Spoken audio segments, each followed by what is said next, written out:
An unsettling report from the Centers for Disease Control. Suicide rates in Florida have jumped nearly 11% in the past 10 years. A lot of those are from kids and teenagers. While suicide can be a very hard topic to talk about, it's important to have an open line of communication. And here today to help parents and children start the conversation is Dr. Celina Moore. So good morning and thank you for being here. Good morning. Difficult but very necessary. So first, let's go through the warning signs that your child may be considering suicide. Right, so one of the things you look for is signs of depression.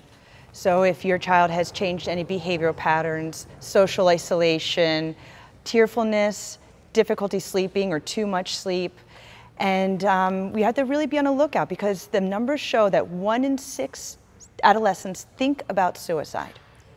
1 in 6, and 1 in 12 actually have a plan to attempt suicide. Holy cow. If a child seems troubled, is it safe to ask if they're thinking about hurting themselves, or does that open a can of worms? It does not. That's actually the best thing you can do. All right, good. So talking about suicide, asking your child if they've ever thought about it, can save your child's life. You know, I would think some parents, you know, maybe they're in denial. Oh, come on, get over it. You know, you can't just be that way, though, but I'm sure some parents are that way. They can't believe their kid might be, who's so well adjusted, they think, you know, they can't conceive that maybe in school they're having some issues or something. Right, and now we have this whole generation of this post-Parkland, you know, kids that PTSD is really on the rise. And 40% of children exposed to gun violence, whether it's neighborhood gun violence or a school shooting, do develop post-traumatic stress disorder, and you don't need to really have been there in order to have PTSD.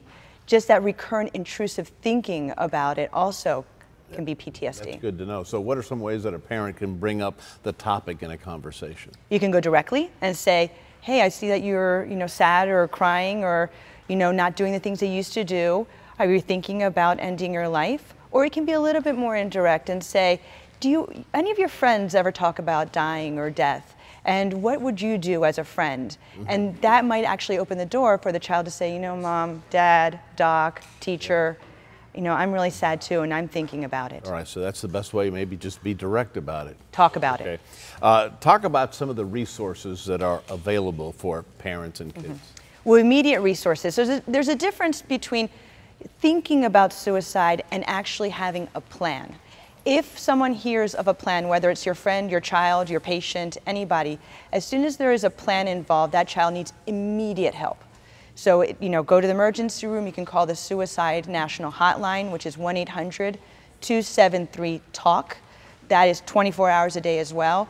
Your pediatrician is a great resource. Mental health professionals are out there as well. Okay, good to know. Dr. Celina Moore, thank you for joining us.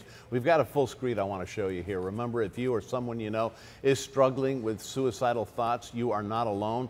There is help. If we can go to that full screen, the National Suicide Prevention Lifeline is available 24 hours a day, 7 days a week, and you can also call 211.